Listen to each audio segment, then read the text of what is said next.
Hi అండి అందరికీ. ఈరోజైతే మరొక వీడియోతో మీ ముందుకు రావడం జరిగింది. ఫ్రెండ్స్, ఈరోజైతే మేము పసుపు గుప్పు అనేది వేస్తున్నాం అనమాట. ఫ్రెండ్స్, ఈరోజు ఈ గుప్పు ఎలాగ వేయాలన్నది మేము మీకు ఈ వీడియో ద్వారా మీకు చూపించే ప్రయత్నం చేస్తాము.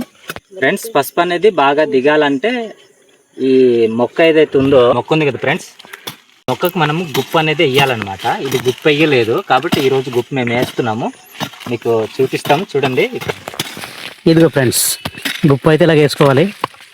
మొక్క బలం కోసం అనమాట గుప్పుని వేస్తాము. ఇలా గుప్పు వేయలేదంటే మొక్కకి బలం రాదు, దిగుబడి కూడా రాదనమాట. పసుపు దిగుబడి రావాలంటే గుప్పు కంపల్సరిగా వేయాలన్నమాట. ఇది చూడండి, ఇదిగో ఇక్కడ ఏ విధంగా గుప్పు అవుతున్నారో చూడండి. అందరు కూడాను సహోదరుడు చక్కగా గుప్పునైతే గుప్పు తీస్తున్నాడు. ఇదిగో ఈ విధంగా చూడండి, గుప్పుని మొక్క చుట్టూ వేసుకోవాలన్నమాట. ఏం చేసుకోవాలి చూడండి ఫ్రెండ్స్. ఇదిగో ఇదైతే పసుపు చేను అనమాట. పసుపే, ఇదంతా పసుపే.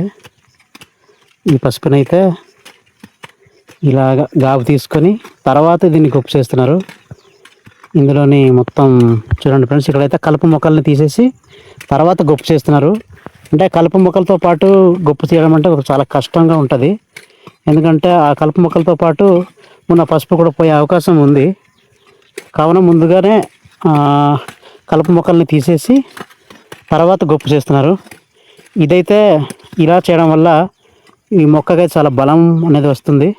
ఈ బలం రావడం వల్ల మంచి దిగుబడి కూడా వచ్చే అవకాశం ఉంది. కాబట్టి ఈ విధంగా చేయడం చాలా మంచిదన్నమాట. సో ఈ విధంగా ఈ చేను మొత్తం కూడా ఇలాగే చేసి ఉన్నారు. చూడండి, ఇంకా కొంచెమే ఉంది ఈ గొప్ప చేయడానికి. చూడండి, ఇదిగో ఇక్కడైతే ఏ కలుపు మొక్క లేదు కదా, కనిపిస్తుంది కదా. ముందు కలుపు మొక్క తీసేశారు. ఇదిగో కలుపు మొక్కలు తీసేసి గట్టిన వేసేసారు. ఇప్పుడు గొప్ప వేస్తున్నారు అనమాట. చూడండి, ఇదిగో చూడండి ఎంత కష్టపడుతున్నారో. ఇదిగో ఈ యొక్క చేనులో సిల్వర్ కూడా ఉంది. చూడండి, సిల్వర్ వేస్తున్నారు. సిల్వర్ ఫ్యూచర్లో కాఫీ తోట ఉండవచ్చు, మిరియాల తోట ఉండవచ్చు. ఫ్యూచర్ స్టార్స్ అనమాట ఈ మొక్కలు ఉండడం వల్ల. ఇదిగో ఈ విధంగా ఈ చేను అయితే ఇలాగ ఉంది. బాగానే ఉంది, పసుపు అయితే మంచిగానే ఉంది ప్రజెంట్. చూడండి ఫ్రెండ్స్, పక్కనే ఈ గట్టు దగ్గర అయితే నిమ్మ మొక్క అయితే సురేష్ నిమ్మ మొక్క వేసుకున్నారు. ఇదిగో చక్కగా ఏతగా మంచి చక్కగా ఉంది. ఫ్రెండ్స్, మీకు ఒకటి చూపించాలి. ఇప్పుడు యాక్చువల్గా మనకు సీడ్ చెట్టును చూసుంటారు. సీడ్ చెట్టులో మనకు పువ్వులు వచ్చి అలాగా కాయలు కాస్తాయి. కానీ అది మొక్కలోనే ఇప్పుడు పువ్వు వచ్చింది. హైబ్రిడ్ సీడ్ అనమాట. హైబ్రిడ్ సీడ్ చెట్టు కాదు, సీడ్ మొక్కను చూపిస్తాను చూడండి ఫ్రెండ్స్. చూసారా, ఈ సీడ్ చెట్టు కాదు, ఇది సీడ్ మొక్క అనమాట. అయినా ఇదిగో పూత పూసింది చూడండి. ఇదిగో లాస్ట్ వీడియోలో మేము ఒక వీడియో చేసాము, అడవి జీడిపళ్ళని. సో అది పెద్ద చెట్టు.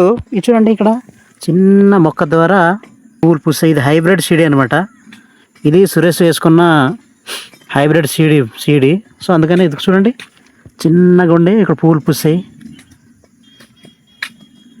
చూసారు కదా ఎంత బాగుందో. చూడండి ఫ్రెండ్స్, ఇదో చక్కగా నీట్గా తవ్వుతున్నారు అనమాట. కలుపు మొక్కలు తీసిన తర్వాత తవ్వడం అంటే కొంచెం ఈజీయే. క్రిస్ టీమ్ అయితే బాగా చేస్తారు చూడండి. వీళ్ళకి బాగా అనుభవం ఉంటుంది ఈ పనిలో.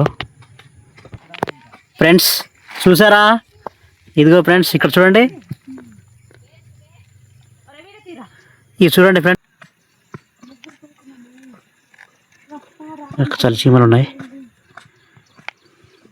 ఈ కనుక పని చేస్తున్నప్పుడు చూడలేదనుకో, పొరపాటున కాలేసామనుకో, ఇంకా అంతే సంగతులు. చూడండి ఎంత క్రమశిక్షణగా వెళ్తున్నాయో ఈ చీమలు. క్రమశిక్షణ అంటే చీమలు చూసి మనం నేర్చుకోవాలి క్రమశిక్షణని. చూడండి ఎంత చక్కగా వెళ్తున్నాయో. ఈ విధంగా వరుసగా వెళ్తున్నాయి చీమలు.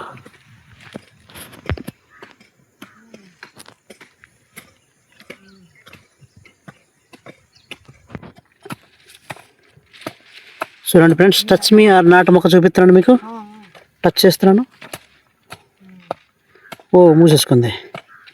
ఓ